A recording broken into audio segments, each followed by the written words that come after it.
I used to be the kind of person who would throw a garment away or donate it because it needed a button. How ridiculous is that? Such a waste of money. So instead, when I found out that there is a 5-second way of sewing on a button, I was hooked, and you can do it with your sewing machine. So come along with me, and we're gonna learn how to do it together.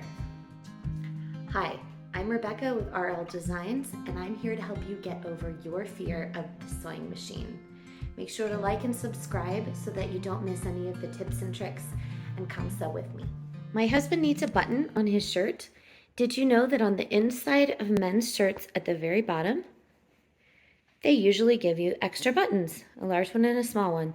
The small one is for the collar area, and the large one is for the buttonholes. We're going to use our seam ripper and rip off the bigger of the two buttons. You just go right up underneath it. Make sure that you do not catch the fabric in there, and you're going to rip it right off. There we go. The first thing that we're going to do is remove our regular foot. There should be a little button here in the back that if you push it, the foot can fall down. This is the typical foot that we normally use, but we're going to be using the button foot. So let me show you what the button foot looks like. It has a little bar right here that's going to be attached to the machine, and then the blue part is going to actually hold the button down. So the way my machine works is you put the bar underneath the foot, raise it up, and then when you drop it down, it should attach to the new foot. There we go. And now we have our new button foot on our machine.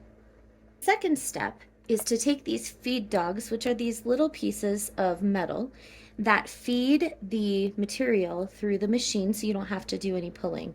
For a button, you don't want it to be moving anywhere, so we have to drop the feed dogs into the machine. Mine has a button at the back. You slide it across. Come on. And you see the feed dogs popped down in. Now we have to pick the correct stitch. Normally, you see here is 0, 0. 0, 0 is just a plain stitch. It shows you what the different stitches are. We're going to go down to number 40, which is the zigzag, and choose that one because the needle is going to be going back and forth between two holes at a time. So we'll put in 40 here, and now it's ready to go. Now, this is the only measuring that we're going to have to do this whole time. We have to measure the length between the two buttons. So right here you can see that that length is 1/4 inch, and that's what we have to set our length to on the machine. The stitch length is the top number here, and 1/4 inch is 0.375, but I have 0.4, and that will work for us. We've moved this to 0.4. We're now going to position our button where we want it to go on the shirt. So if you'll notice, this is a 4-hole button. So we're going to be sewing the bottom 2 holes first, and then we'll move it and do the top. We have positioned the button right underneath the blue part of the button foot, and we're going to have the needle come down into the very bottom left hole. Then we're going to make sure that it lines up, bring it up using your hand crank, and it lines up perfectly. So now we know we're ready to go. So all we have to do now is press the button and see how many seconds it takes us. Here we go. I think 5 seconds is great.